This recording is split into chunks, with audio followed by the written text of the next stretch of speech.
Welcome back to the Go to the Field podcast. I'm your host, Ryan Wermert. I'm Eric Osland. So today we're sitting here recording this podcast as it's raining outside. Hopefully at some point here we'll get in the field. What we would like to talk about is the next 30 days. When this releases, hopefully it's your next 30 days that you're looking at your crop. But what we're looking at is essentially the 30 days after emergence. So we're going to talk through some of the things when we go out scouting. What are we looking for? Eric, I think the first thing when I go out in the field, the first thing that I'm going to look at is emergence. The important thing is when. One of the calculations that is always good to have in your back pocket is growing degree units. So corn's growth is based on GDUs. So to figure that, you've got to take the high temperature of the day, Fahrenheit, plus the low divided by 2 minus 50. There's a couple caveats with that. If the high is above 86 degrees, you use 86 for the number. If the low is below 50, you use 50. Looking at the forecast here a little bit ago, I think the high was 70, Eric, and then I think the low was 50. So if we take that, we're going to take 70 plus 50, which is your 120, divided by 2 is 60. So we're going to subtract 50 off of that, which is 10 GDUs, is what we're going to accumulate in that day. So why is this important? It takes anywhere in between 100 to 150 GDUs for corn emergence. So with that, I can calculate how many days it's going to take. So we're going to use an average right in the middle, 125 GDUs for that corn to emerge, but it's going to depend on the hybrid, right? But if I'm using that 125 and then I'm accumulating 10 GDUs per day, it's going to take roughly 12 and a half days for my corn to emerge.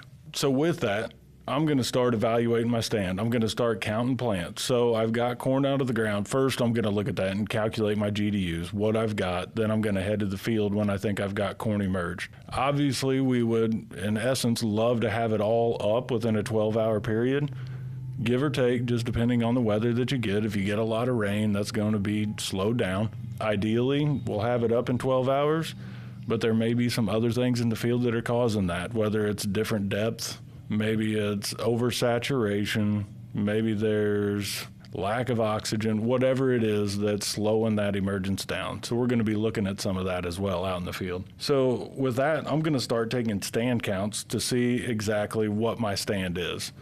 So then we can determine, okay, all right, do we need to replant? Do we need to do something different?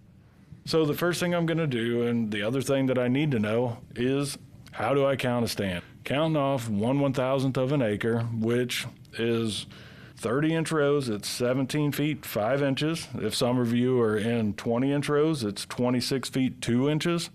And then, I don't know, potentially somebody's in 36-inch rows, which not very much anymore, but you're at 14 feet 6 inches.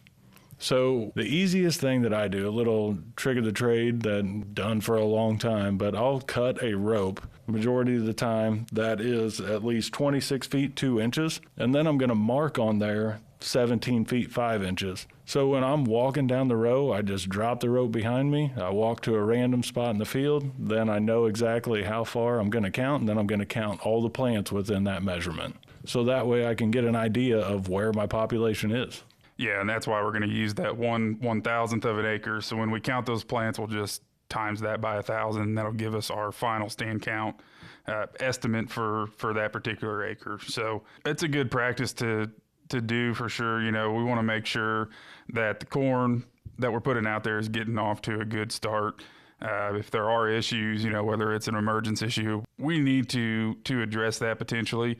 And you know, there's some charts out there, there's some data, Ryan, that you can kind of look at to evaluate that based off of, you know, how much of my corn stand actually emerged. And, you know, another thing I think is you have to keep in mind is not only did it emerge, but did it emerge in a timely fashion, right? So if we get a plant that comes up 5 days after another plant, that corn plant might not really be a productive plant within that stand. So, you know, we need to evaluate that as well. But when you look at some of this data that's out there, you can kind of make an evaluation based on, okay, if I have 31,000 plants up, potentially my relative yield could be, I'm just saying numbers, 91%, right? Well, you almost have to evaluate that off or against replant, and what is the potential yield loss that we might see by delaying that corn emergence by another 2 weeks? Is that kind of the way you look at that too? Oh, absolutely. And so I'm going to go out there. I'm going to take that stand count. And obviously, I planted somewhere in between. Majority of the time in our trade territory, we're somewhere in between 30 and 36,000. Sometimes you get up there around 40,000, just depending if you're in 20-inch rows and the hybrid type. But if I'm doing that, I'm looking at the stand. So I essentially went out there. I planted 36,000 per se. So then I go out and count, and then I planted, let's use the figurative, maybe April 11th. So if I planted on April 11th at 36,000 and I ended up getting, say, 26,000 plants up, that's my average across the field. Obviously, I'm going to go walk that field, and I'm going to do my stand count and a bunch of different spots throughout the field so I can get an average. So if I do that and then I come up with 26,000, I've got 92% of optimum yield. And then we'll put these charts in our resources page below. And so with that, if I'm in a replant situation, I'm going to look when the next time I can get in the field. If I cannot get into the field till May 16th, the best I can do, even at 36,000, is 93% of optimum yield. So if I planted April 11th, I'm at 92% with 26,000. So it is a guideline, and you just have to use it to your best judgment and whether or not it makes sense to go in and replant. The reason I like to use this is because you can start planting on May 16th, and then 5 days later you get a pounding rain, or not even 5 days, maybe 3 days down the road, you get a pounding rain, and you could be back in that same situation. And if you are, maybe that next planting date's June 1st, and then the best you can possibly get is 86% of optimum yield. So those are the things that we need to think about when we're replanting or making that replant decision. Yeah, you definitely have to balance that risk. And another thing when we're out there evaluating those corn stands, that we want to be taking a look at, and we talked about this on a previous podcast episode where we brought Kyle Dozenbrock from Planters Precision in and talked a little about the planter setup. But this is really a good time not to forget to take a look at those skips, your doubles that are out there, kind of evaluate that planter performance, because this is the best time of the year to do that. And if we're losing yield from planter performance, this is when we're going to be able to identify that. Yeah, I think planter performance is definitely something we're going to look at as we're walking through the field. If you see some things that you don't understand and you want some help, those guys at Planters Precision are second to none. They know what's going on. They deal with it every day. They know some solutions to the problems. So if you want, give those guys a call and walk it with you. I know there's an app for that. They can actually walk the field with an app that can tell you your emergence score, how your doubles and triples, singulation, everything that's associated with the planter. They can give you a reading for that and how your planter performed. Another thing, let's hit on this real quick. So we're out there, we're looking at it. There's a possibility that we do have a stand that we want to terminate. We want to rip up, we want to redo it. Maybe we're down in that 20,000. We got a bunch of skips throughout the row. There's a bunch of issues with it, and it's just not worth it. In my experience, if you do have a stand like that, going in and spotting in has not worked out the best. Seems like you run over a lot of corn, or say it's only 6 or 8 rows that are missing or an issue there. You go in and everybody's running a 16, 24 row planter anymore. You drop that in the ground, you end up doing more damage than what you are good. And plus, a lot of those corn plants become weeds, especially when you stick it in right next to the others that are growing well. So say that you want to go in and then you want to terminate that stand. In my experience, tillage has been the best. And then getting that tillage tool in and working it up, making sure you get that seed ripped out of the ground, getting it exposed to some sunlight, so it doesn't necessarily just bend it over or barely tickle the top to where it's still viable. You want to make sure that you get it ripped out of the ground and dies. Yeah, you really do have to get deep enough. And then that's where I think, we talk about this with water hemp sometimes, but some of these light tillage tools, the vertical tillage tools, turbo tills, they can be a little bit inconsistent in ripping up a corn stand. So just keeping that in mind and making sure that when we're running that tillage tool through the field, we're getting aggressive enough with the corn stand to really pull it out of the ground and rip it up. And then, I think the other part of using tillage for terminating a corn stand is you have to remember, so we're going to be pretty aggressive with with that tillage pass, and we're probably going to disrupt that weed barrier of any residual herbicide that we had applied to that acre. So when we use tillage, we probably need to plan to reapply your herbicide, your pre-emergent herbicide for weed control. And with that, there are obviously complications because of yearly maximums and some things like that we run into on herbicide labels. So definitely a good conversation to have with your equity salesman at that time for sure when you're looking at what product you're going to come back to the field with. Is it gone? No. Is it as good as it once was? No. So that's what you need to evaluate, right? And then maybe we're tweaking that post pass a little bit. Just maybe I have to tweak it a little bit earlier in the timing, or maybe I need to add a little more punch to it. So that's what you're doing. When you disrupt that weed barrier, we just need to take some of those things into the equation and make the best management decisions moving forward on our herbicide program. So not everybody works their field, right? And so we've got some no-till, strip-till, things like that, and some people don't necessarily want to rip up the corn. The other thing that you can do, there are some herbicide options. It's not my favorite, just because it's been some failed attempts at times, or it wasn't the results that I desired.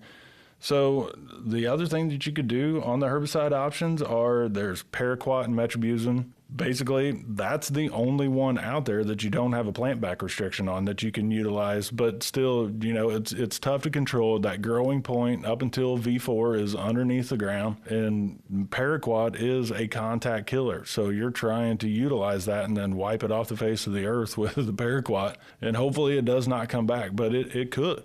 Yeah, and that's why, like you said, your growing point's going to be beneath the soil. So we're going to add that metribuzin in there to try to get some level of systemic activity to take out that growing point. It can be somewhat inconsistent. It can be challenging, but it is an option. And that's not to say it cannot work. We definitely have seen where it works, and it can work really well. It's just, kind of have to manage your expectations. The other thing is when you're using paraquat, you have to be a little cognizant of your neighbors and what's up, right? And so if there's neighboring cornfields that are out of the ground, there's potential, you're spraying, and metribuzin with paraquat, you get a little off-target movement, you're going to see it on the neighboring corn. You definitely will, yes. The other product that you can use is Select Max. So clethodim. All you can use of Select Max is 6 ounces with some NIS, and then with that, there's a 6-day planting restriction. So you cannot go back in after that application for 6 days. Yeah, and again, it's not necessarily a silver bullet. That 6 ounces of 1 pound clethodim, that's not a whole lot of product that we're putting out there at that point. So again, you can't guarantee full termination at that point. And just for comparison, when we go out and we try to kill volunteer corn and we're putting it in with our glufosinate or Enlist Pass, whatever that looks like, we're running 9 to 10 ounces. I know there's a little antagonism, but that's of a 2 pound product. Right. So almost 3x the rate at the end, at the end of the day. So it is an option, and just want to reemphasize that 6-day waiting period, because the worst thing we can do is replant a corn stand and then have herbicide injury come in and cause additional issues. Yeah, so if I have to rip it up, number one choice is tillage. And, after that, I'm probably going to be looking at maybe a paraquat, metribuzin, and Select Max, in my opinion, is probably the last one that I'm using. Ryan, what is your opinion when you have, say, sporadic issues or sporadic parts of the field that have emergence issues? Are you going to only rip up those parts of the field that you have emergence issues, or are you going to start over clean with that entire field? If I have large parts of the field that are good, I'm going to salvage what I can. I'll maybe work up a block in that field, or recommend to a grower, I'll work up a block in that field and then replant that certain block. Because like I said, you do not know what kind of situation you're going to be in 15 days down the road. Right. You can't predict the future, and at times it's almost best to save or use what you have out there that is good and try to fix the rest. There's nothing worse than ripping up an almost good stand, and then 5 days later, you've got 5 inches of rain, and in May, this can happen, and then you're back in the same boat, maybe even a little bit worse. As we get a little bit later into May, and then we start having warmer temperatures, in my experience, that seed rots so much faster. You get saturated soils with hot temperatures, anaerobic, no oxygen, it's done. Yes. Eric, I think it's good. We're talking about stand counts and looking at cornfields. Let's walk over across the road here to the bean field. Looking at that, we need to do the same thing. We need to take a good stand count, see where we're at. Soybeans at lower populations are more acceptable from the standard. Normally we're probably planting anywhere from that 110, probably up to 160 in 15-inch rows, somewhere along that lines. I mean, normal recommendation somewhere in between that 130, 140 range, whether it's 30s or 15-inch rows or 20-inch rows. I think some are getting into that as well. And then we're back to evaluating that stand. If you still have that rope, you can take your 17 feet 5 inches, for 30-inch rows. 30-inch row. That's right. And again, it kind of gets longer from there. So in a 20-inch row, we're going to be at 26 feet 2 inches, and a 15-inch row, 34 feet 10 inches. If you're running soybeans through a drill on 7.5s, at times you can just use a hula hoop to make your stand count there. So there's some different equations there based on the length or the diameter of the hula hoop. But basically you'll count the number of soybeans when you throw the hula hoop, and then you'll times it by a number. Maybe it's 8,900 if you have a 30-inch wide hula hoop. But we'll put some of that information in the podcast resources as well. That way you have that information. But to your point, Ryan, acceptable final populations with soybeans are a little bit different than corn. I'm just looking here on this information we have. And in an early season planted soybean, so if we planted soybeans on April 20th and we planted them at 140,000, that would give us an expected yield of about 99% of our maximum. And even all the way down to 70,000 final plant stand, we still have 93% of our expected maximum yield. So you really have to weigh that out when we're looking at a final soybean stand, because you can really lose quite a few and still have good yields. But there are other drawbacks that come with a reduced soybean stand like that, such as difficult weed control and some of those things that you have to consider. Oh, yeah. Crop canopy is big for weed control, especially water hemp. I don't think we give it enough credit. I think we talked about that a little bit when we had our crop protection podcast as well. So getting that field into canopy is going to be a big deal for weed control. So that needs to be taken into consideration, but can also be offset with maybe overlapping residuals, things like that we can do to help manage those lower populations. Right. You may just have to be a little bit more aggressive on your overlapping residuals, making sure we're getting stout rates of herbicide out there for sure. The other thing we need to talk about too, say we do get a population out there that we don't like, or maybe there's huge skips or different things out there. This is the one time that I think planting in is an acceptable option on soybeans. You can go out there, and if there's thin spots, you can run your planter in. I would probably run it at an angle, so I'm taking out a little bit less. If I'm at a slight angle, it doesn't take much, and then you're not just running over a direct row or anything like that, then I'm not killing more than what's out there. I usually, even if I'm running probably maybe a slight angle, I'm going to equate for taking about 30% of the population out with my planter when I'm going to plant in. Mm-hmm. So I need to take that into consideration too. Yeah, you can really take out a whole lot more by trying to go down that row. Yeah, history is served. You'll get right on top of the row and you'll take the whole thing out. And next thing you know, if you're in 15-inch rows, you're going to have a 30-inch gap when you wished you had a 15 when we talked about crop canopy. So yes, that's definitely one thing that you need to take into consideration. So we're looking at a replant situation, and I'm thinking about running soybeans. Corn, it's pretty easy. I want to target my population if I ripped it out of the ground. And I want to target 34,000, I plant 34,000. There's a little bit more of an equation that goes into it when I'm planting soybeans. So as I'm out there trying to determine my replant population, there's several things that I need to take into consideration. First, I need to know what my existing population is. So let's say we're out in the field and we determine that that's 50,000. So from there, I need to subtract 30% from that number, because I know that if I run at an angle, that's what my planter is going to take out during the replanting process. So that leaves us with 35,000. So if we're in the later part of May and I want to target a final population of 150,000, that tells me I need to replant at a population of at least 115,000. Another thing that I need to consider is the percent germination of the soybeans that I'm replanting with. If they're less than 90%, I probably need to adjust my population a little higher to offset the lower germ.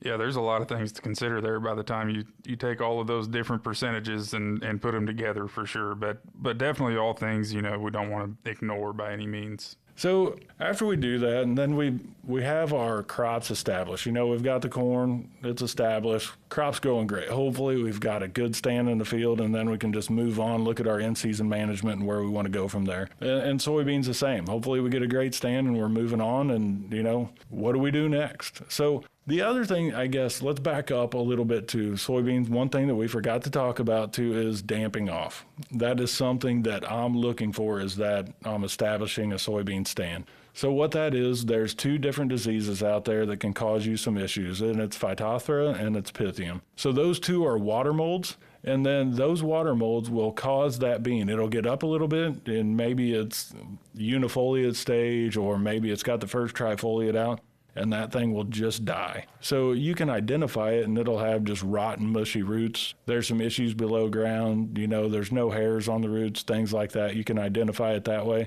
And if you do have that situation, sometimes you'll go out and replant. You don't know how much seed you're going to use. So I'm going to go out there and I'm going to plant with untreated beans. Not a good thing if you're planting into where those damped off. Right. Those water molds, we call them water molds, they can survive in that soil for a really long time, for years. So when we're going back and replanting, we're really just putting the same seed back into that environment. So we want to make sure that we're providing that seed with treatment and protection against that water mold that we already have identified is there. For in-season protection, you can get Phytophthora a little later into the season, and there is some built-in protection in the plant, but it doesn't necessarily kick in until a little bit later, so we need some protection early on in the season. So if you've got a good seed treatment, then you're protected. There's mefenoxam, metalaxyl, just some different products in there that help prevent some of these water molds, but it's only going to give you about 3 weeks residual. So you think about some of those early beans that you planted. After they emerge, it could take 3 weeks for them to get out of the ground, so you may be unprotected for a little bit until that in-season plant protection kicks in. That's exactly right. And I think, another part of this discussion is, the soybeans that come out of the ground first. It's important to reevaluate those stands over time, because this damping off phenomenon that we're talking about, it happens after the soybeans actually emerged. So yes, 2 weeks ago we had 100,000 plants out there, but now after all of these rains, maybe we're down to 75 because we lost an additional 25,000 through damping off. That would be pretty extreme, but it is why we need to continue to evaluate these stands over time. All right, finally, we got this stand established. Now let's go talk about what we're looking at as we're walking through these fields. My first thing that I'm identifying is, am I staying ahead of water hemp? That is key number one to me.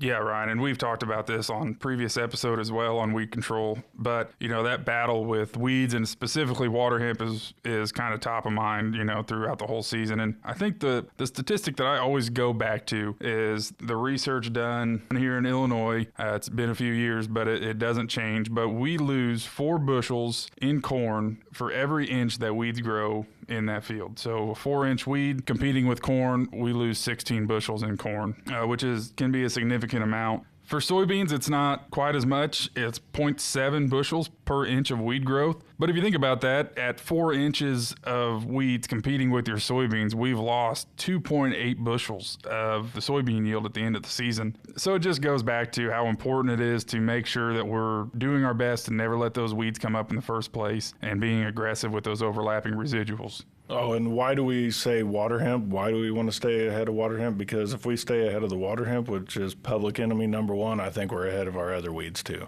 which they're just as important. We don't need grassy corn, or we don't need a bunch of giant ragweeds, anything like that, buttonweeds, whatever it is, but any weed is not good in the field. That water hemp can just be such a challenge to kill once it gets up to that 4 inches in height or taller. Losing a lot of tools, and they're not fun when you have to make a rescue treatment. For sure.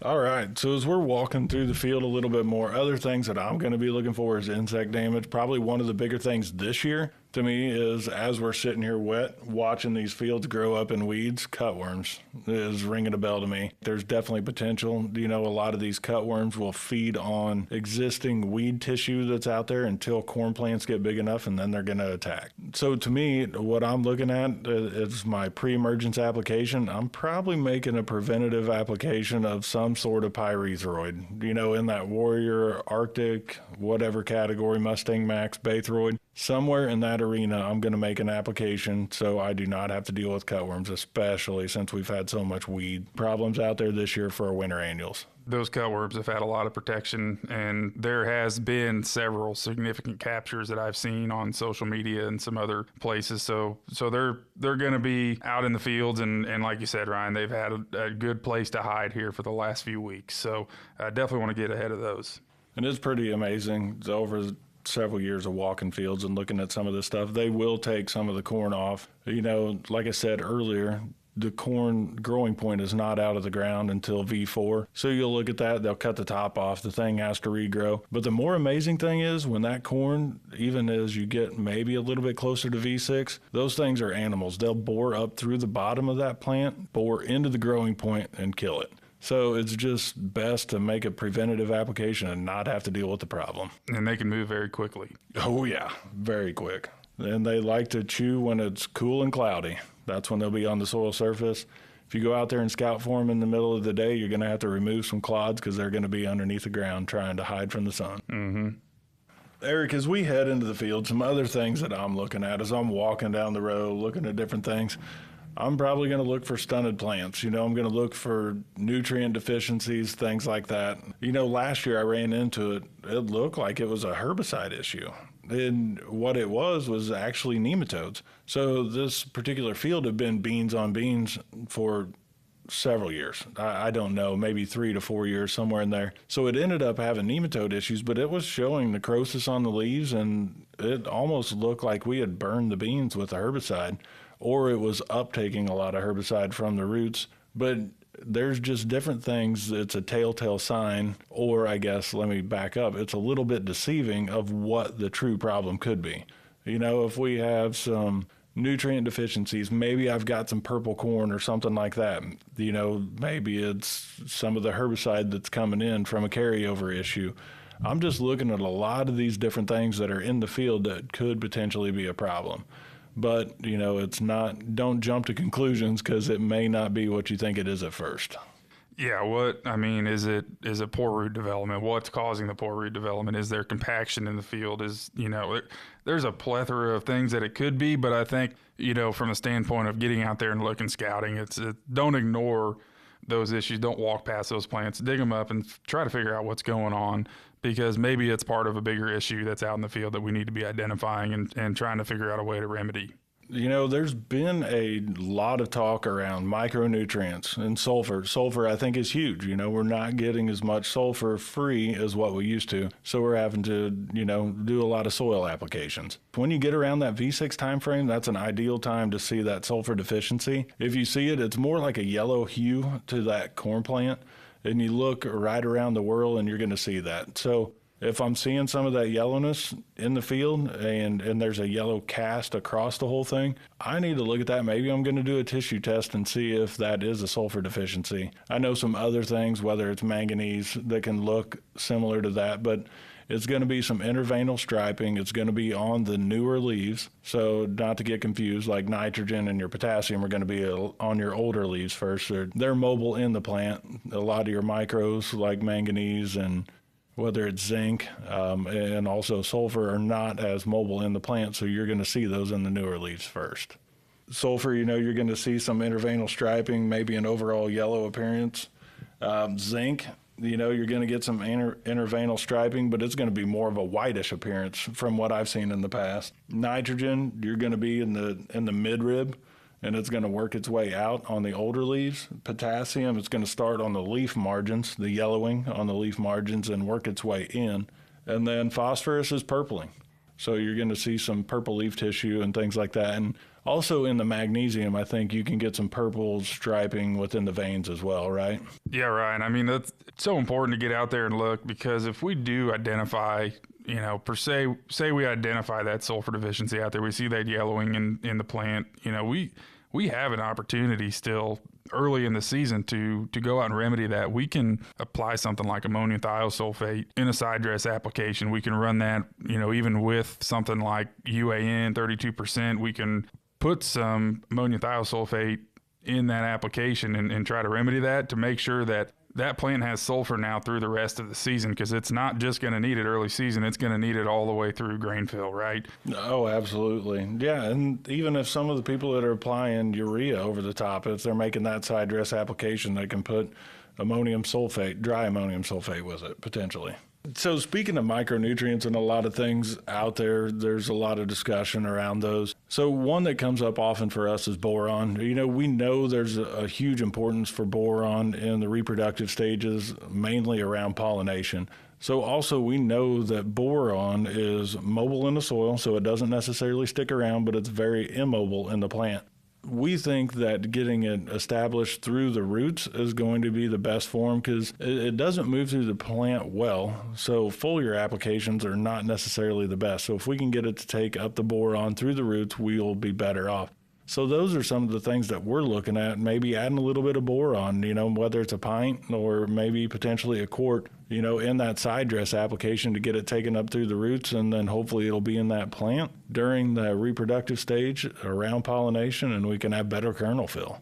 So those are some of the things, and I think one of the biggest items to optimizing yield is keeping weeds out of the field, like you mentioned earlier, Eric.